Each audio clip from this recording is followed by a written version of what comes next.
Kita jawab dulu pertanyaan yang pertama.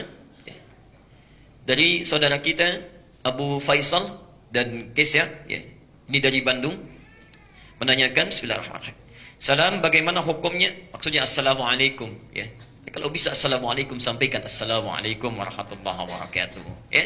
Daripada Anda singkat-singkat. Memang ada singkatannya. Ada assalamualaikum warahmatullahi wabarakatuh, bisa disingkat dengan salam. Itu bahasa Quran, ya. Quran surah 51 ayat 24. Hal ataka hadithu dhaifi Ibrahim al-mukramin idh dakhalu alaihi faqalu salama qala salam, ya. Pernahkah Anda dengar kisah tentang tamu-tamu yang datang ke rumah Nabi Ibrahim itu?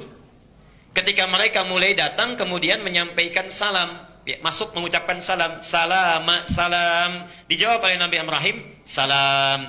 Tapi umatnya Rasulullah diberikan kemuliaan, ditambah kalimatnya untuk menambah pahala. Assalamualaikum warahmatullahi wabarakatuh. Selama ada yang banyak, pahalanya pilih yang banyak, ya, daripada yang sedikit. Assalamualaikum warahmatullahi wabarakatuh. Assalamualaikum warahmatullahi wabarakatuh.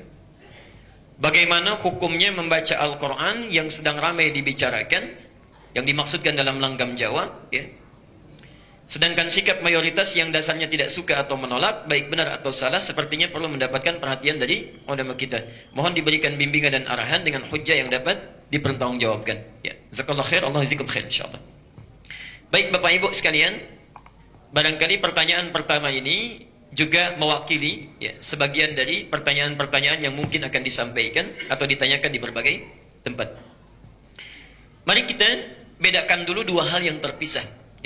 Karena pernyataan juga ada pernyataan di kalangan pejabat yang menyampaikan satu pendapat, ya, bahwa qiraat dan langgam itu ya, merupakan hal yang sifatnya ada tuntunan dalam agama dan memiliki nilai kreativitas, ya. Qiraat dan langgam.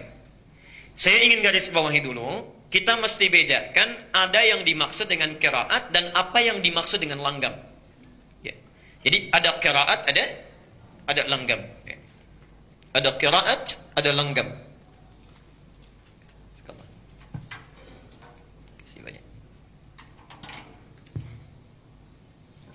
Ada qiraat,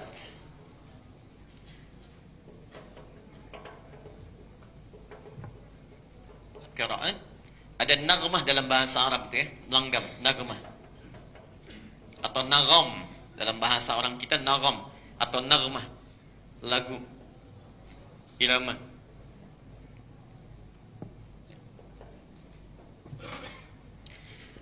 Dua hal ini, antara qiraat dengan nagmah, itu dua hal yang terpisah, tidak sama. Tidak sama, ya. Tolong dibedakan. Satu, apa yang dimaksud dengan qiraat?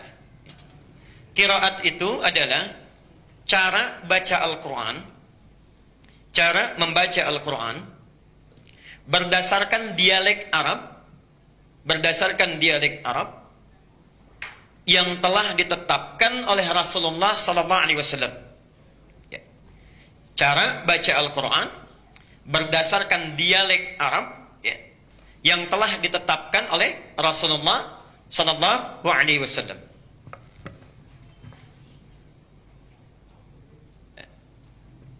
Teruskan sebentar. Bapak Ibu sekalian, saya ingin berikan pengantar sebentar. Orang Arab seperti halnya kita, itu juga memiliki suku-suku, ya, daerah-daerah, ya, dengan komunitas yang berbeda, masing-masing umumnya memiliki dialek atau lahjah yang berbeda sebagai ciri khas karakter. Lahjah namanya. Lahjah, dialek.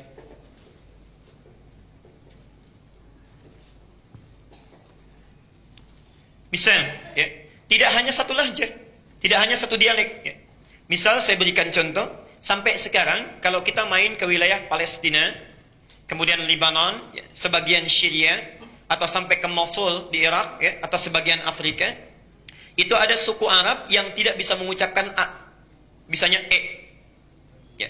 Kaifa haluk, kaifa halik, madrasah, madrasah, ada, ya. Dari zaman Nabi bahkan zaman jahiliyah ada yang begitu. Tidak bisa mengucapkan a, bisanya e. Jadi kalau disebutkan a, e saja, ya. Ini satu saya. Ada yang tidak bisa hum, bisanya him, ya. Atau him mereka sebut hum, ya. Bahkan ada yang nggak bisa him, bisanya himu. Ada itu ya. Jadi kalau disebutkan him, alaihim, mereka alaihimu. Ya. Ada yang satu suku nggak bisa alaihim, nggak bisa alaihimu, bisanya alaihum. Jadi kalau bilang alaihim, pasti alaihum. Ya. Bisa. Ada yang tidak bisa menyebutkan sin, bisanya sod. Ya. Jadi kalau misalnya, maaf, disebutkan sin, sirat, mereka baca dengan sod, sirat. Ya. Bahkan ada yang tidak bisa sin, tidak bisa sod, bisanya pakai zai. Ya. Dia baca dengan zai, zirat. Ya. Masya Allah. Jadi macam-macam sukunya. Dari sekian banyak dialek ini, secara umum, dialek orang Arab itu terbagi pada 7 dialek. Secara umum. Dipetakan ini, dihimpun ini, sejak masa Nabi, karena itulah kemudian Quran diturunkan dengan 7 dialek ini. 7 cara baca. Ya. 7 cara baca.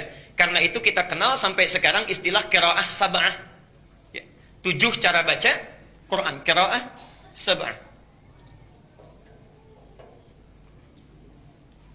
Ada 7 rawinya, ya. 7 pembaca Qurannya, kemudian setiap rawi memiliki 2 qari, ya, 2 orang pembacanya. Nah, jangan dikira baca Quran itu satu model, tidak. Ya. Cara baca Quran itu nanti ada 7 berdasarkan 7 dialeknya, cara bacanya. Ya. Misal, kita baca wadduha pakai A. Wadduha wal-laili idza saja ma wadda'aka rabbuka wa ma qala. Ya. Itu qiraat Hafs. Yang baca Hafs dari Asim. Satu jenis model qiraat. Ya.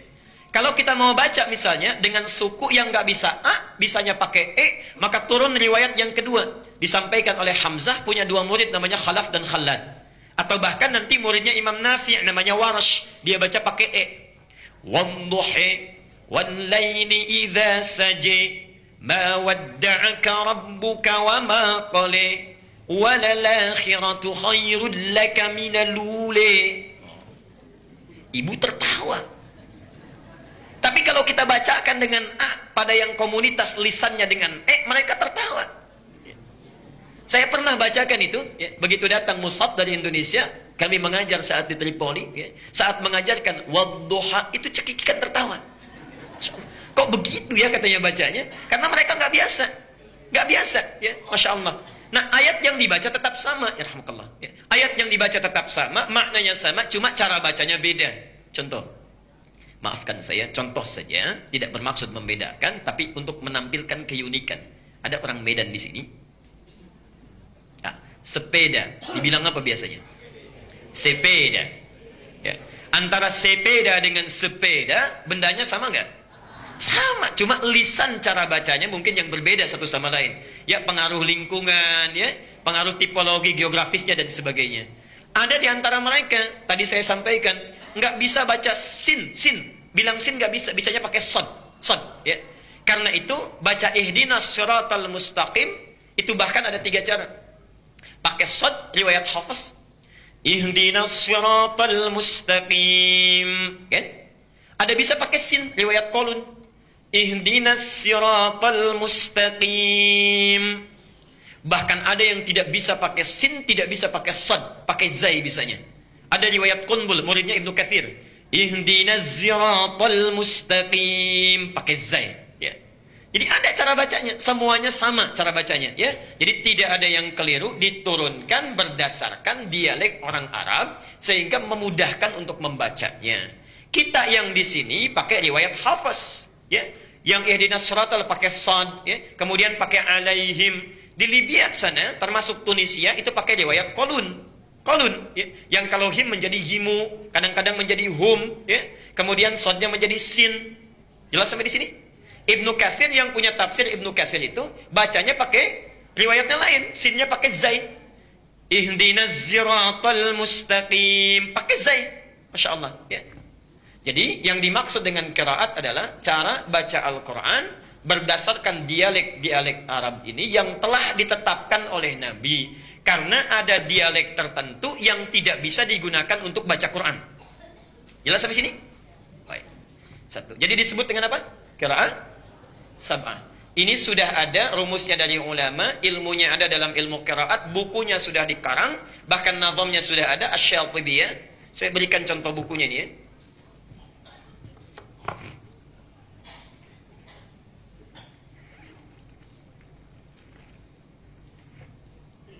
ini, ya. Ini contoh bukunya. Yang qiraah sab'ah dari Al-Fatihah sampai dengan An-Nas, ya. Bagaimana cara bacanya? Nanti ada yang sama, ada yang beda cara bacanya. Misal Bismillah sampai Ar-Rahmanir-Rahim itu sama. Maliki Yaumiddin bisa dibaca dengan dua cara. Panjang Maliki yang kita baca, bisa pendek riwayat Qalun Maliki Yaumiddin. Boleh, ya. Ilmunya di sini. Kalau yang nggak bisa bahasa Arab, ada bahasa Indonesianya. Sudah diterjemahkan Nazam Syatibiyah karangan Mohsin Ali, itu 2 jilid, pengajar di PT IKI, warnanya hijau. Jilid pertama ada 378 halaman, jilid kedua 314 halaman, 2 jilid warna hijau. Ya. Jadi kalau mau belajar ilmu qiraat silakan. Ini yang dasar. Kalau nanti sudah mahir ini tambah 3 yang masyhur. Yang 7 ini boleh dipakai dalam sholat, ya, boleh. Ya. Tapi dipakai sesuai dengan keumuman lahjahnya. Kalau di Indonesia umumnya pakai hafaz, maka jangan coba-coba pakai yang lain. Bisa rame nanti. Ya, bisa rame. Saya ngimamin misalnya, kemudian pakai riwayat Warash. Wadduhi wal-laili idza saja ma wadda'aka rabbuka wa ma qala. Ini kayaknya orang Betawi nih ustaznya nih. Betawi aja nggak gitu-gitu banget ya. Jamaah bisa bubar. Ya. Maka sesuaikan dengan lahjah yang terbiasa. Tapi mesti kita paham, ini 7 bacaan dibaca dalam sholat. Ada lagi 3 riwayat yang kedua. Yang ini 7 disebut mutawatir, disepakati oleh ulama, boleh dibaca dan dipraktikkan dalam sholat. Yang 3 disebut dengan masyhur. Masyhur itu jumlahnya banyak yang meriwayatkan, tapi tidak sampai ke mutawatir. Boleh dibaca dalam bacaan Quran, tapi tidak boleh dibaca dalam sholat. Tambah yang 4 lagi, namanya qiraah syadzah. Syadzah itu qiraah tafsir. Bacaan tafsir. Nggak boleh dibaca dalam sholat, tidak boleh dibaca dalam Al-Quran, tapi boleh dimaknai dalam tafsir. Jadi jumlah keseluruhan itu ada 14 qiraat. 7 yang disepakati dibaca dalam sholat, 3 hanya baca Quran saja nggak dibaca dalam sholat, dan yang 4 itu qiraah tafsir. Jelas sampai sini? Itulah qiraat. Nah, dalam rangka membaca Quran, baik menggunakan 7 qiraat memilih salah satunya, semua diikat oleh satu hukum Al-Quran, warattilil Qur'ana tartila, mesti dibaca dengan tartil. Mau pakai riwayatnya Hafiz, mau pakai riwayatnya Warash, Qalun atau Al-Bazzi atau yang lain sebagainya, semua bacaan itu mesti tartil. Tartil sesuai hukum bacaan. Jadi madnya nggak boleh beda. Ada mad arid disukun, bisa 2, bisa 4, bisa 6. Ya? Ada makhrajnya, ada sifatnya. Kalau mau baca lewat riwayat apapun, setiap yang baca mesti tartil. Dari